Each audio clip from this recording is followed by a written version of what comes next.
Rural New York is challenged. We saw from the last census that New York State grew at a small percentage lower than the rest of the nation, but it grew. But we see in our rural areas many communities that had population stagnation or actually decreases in population.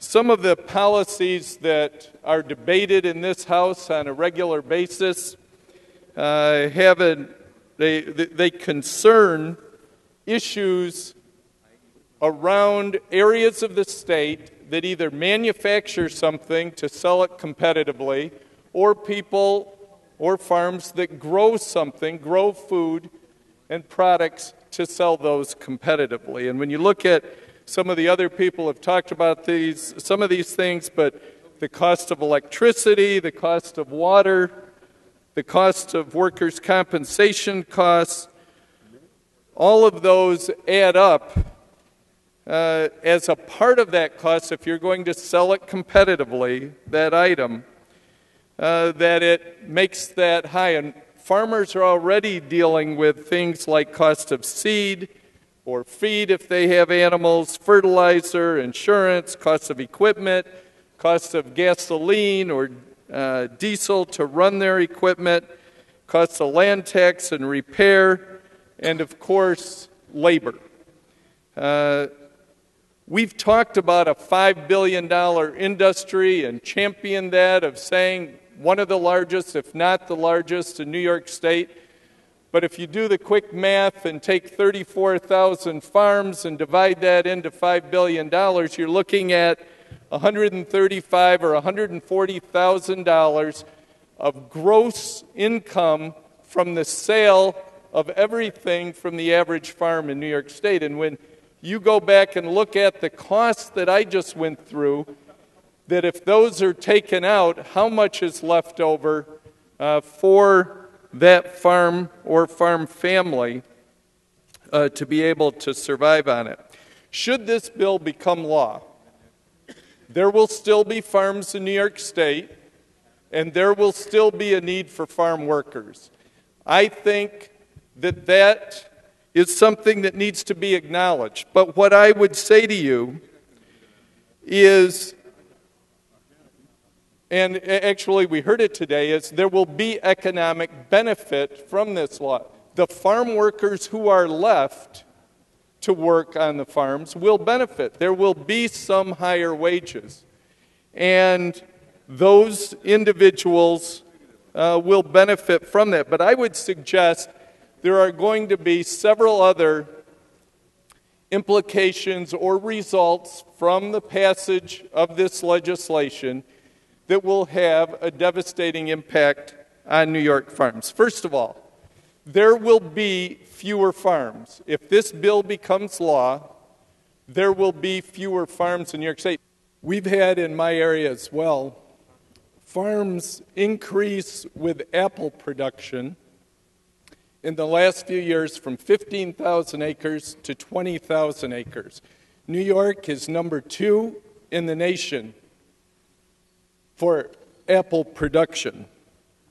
I can tell you, in addition to have fewer farms in New York State if we pass this bill, we will have farms that look different. We already have a lot of acreage that we grow corn and soybeans and other low labor intensive crops that can be sold, and farms can make a profit irrespective of this bill getting passed. But I can tell you, we will see some farms plowing out the apple trees, pushing out the berry bushes, plowing under onions, and doing other crops that are labor intensive that make New York's agriculture industry the impressive one it is.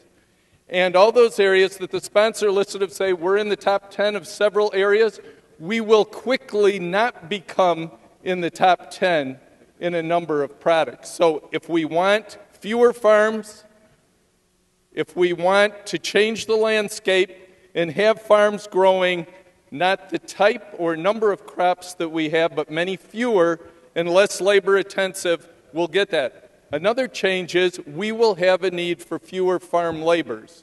Those who are remaining will make more.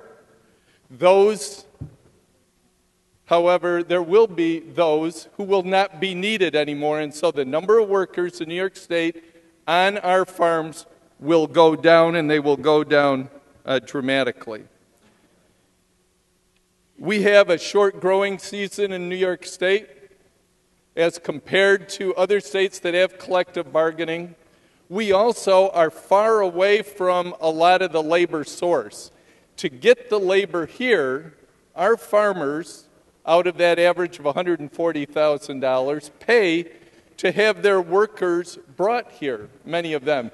They aren't just hanging out waiting to work. Many have to come from many miles away to come here. Then we house those individuals. Many of the farms do.